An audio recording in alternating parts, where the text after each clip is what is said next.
안녕하세요, 찐인책방입니다.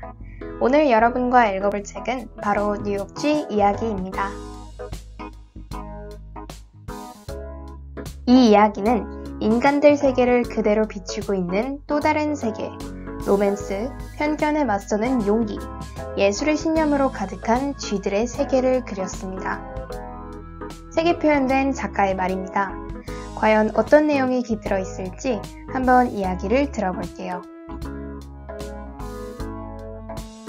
먼저 줄거리와 인물을 살펴보고 책 속에 숨겨진 이야기와 작가 토어스 헤이들러가 하고 싶었던 이야기를 들어보도록 하겠습니다. 몬터규 매드렛은 앞발로 일을 하는 가족의 장남입니다. 엄마를 위해 깃털을 모으고 딸기를 모으는 착하고 성실한 청년이에요. 그러다 아름다운 여인인 이자벨 모벌리렛을 만나게 되는데요. 이자벨은 호화로운 부둣가에 살면서 쥐총회에 참석하는 교양 있는 아가씨입니다. 이자벨의 아버지는 쥐사회의 부유층을 대표하는 장관이었죠. 쥐총회에서는 인간들이 쥐약을 자꾸 가져다 놓는 바람에 많은 쥐들이 죽어나갔고 그것을 다시 막기 위해 인간들에게 많은 돈을 바쳐야 한다고 결정을 내렸습니다.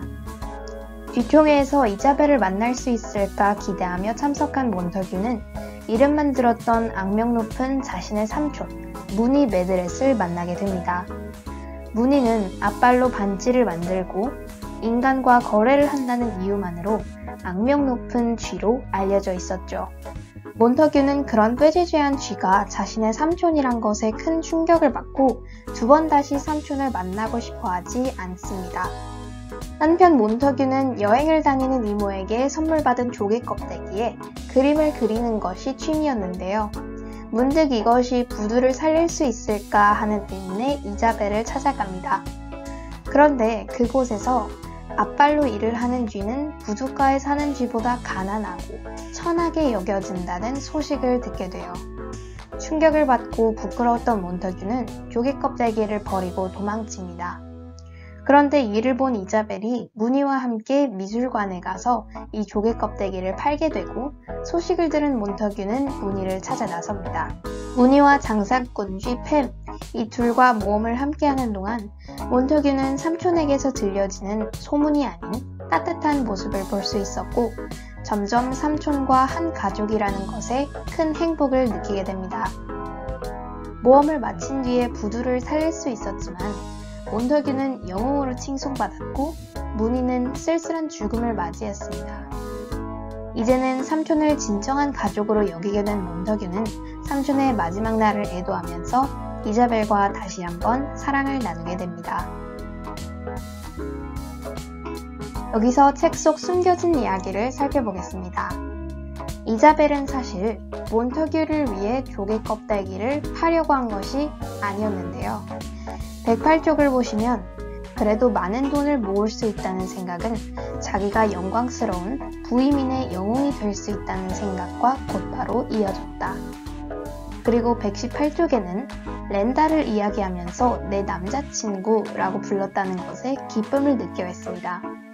결국 이자벨은 조개 껍데기를 처음에는 독약을 묻은 남자친구에게 자랑스러운 일을 하고 싶어서 아버지에게 자랑스러운 영웅이 되고 싶어서 부임인에게 영광을 가져다주는 일을 하고 싶어서 였다고 볼 수 있습니다.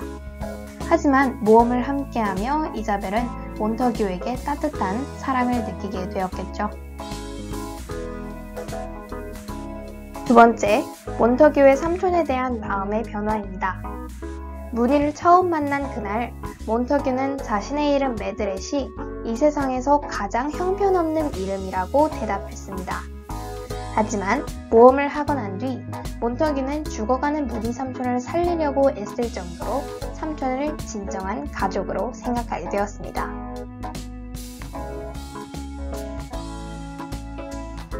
작가 토어스 헤이들러가 하고 싶었던 말은 무엇일까요?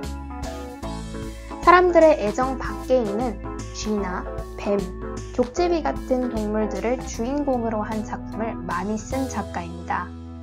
토어스 헤이들러는 인간 세계와 마찬가지로 그러한 동물들의 세계도 존중받아야 한다는 생각에서 이러한 작품들을 많이 썼다고 해요.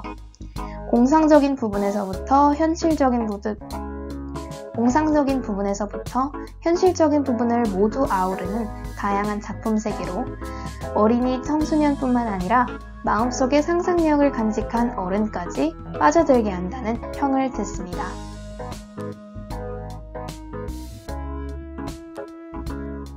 저의 감상평입니다. 저는 쥐들의 사회를 상상해서 그려낸 작가가 대단하게 느껴졌고, 또 빈부의 격차와 사랑, 가족애를 잘 표현한 작품이라고 느껴졌습니다. 그리고 이 책에서 무늬가 부르는 노랫말이 계속해서 나오는데요. 마지막 장면에서 무늬와 함께했던 장사꾼쥐 팸이 함께했던 친구의 노래를 목이 꽉 잠긴 목소리로 마무리하던 장면에서는 조금 울컥하기도 했습니다. 작품을 읽으면서 인간 사회를 이 책에 빗대어 나타낸 것 같아서 신기하기도 하였고, 특히 몬터규가 보여준 삼촌에 대한 애정, 굉장히 감동적이었다고 생각합니다. 여기서 우리는 물질적 가치와 예술적 가치 중 어느 것을 중시해야 하는지에 대해 생각해 볼 수 있습니다. 이 책에서 쥐들의 세계는 마치 인간들의 세계와 꼭 닮아 있었습니다. 하지만 몬터규와 무늬처럼 재주를 가진 손으로 무언가를 만들고 움직였던 예술적 가치를 추구했던 쥐들은 물질적 가치를 추구하는 쥐들에게 천대받았습니다. 오로지 앞발로 일을 한다는 이유에서였습니다. 과연 예술적 가치와 물질적 가치 중 더 중요하게 여겨져야 하는 것은 무엇일까요? 이 책을 읽고 이러한 논제까지 생각 펼치기를 해보시기 바랍니다.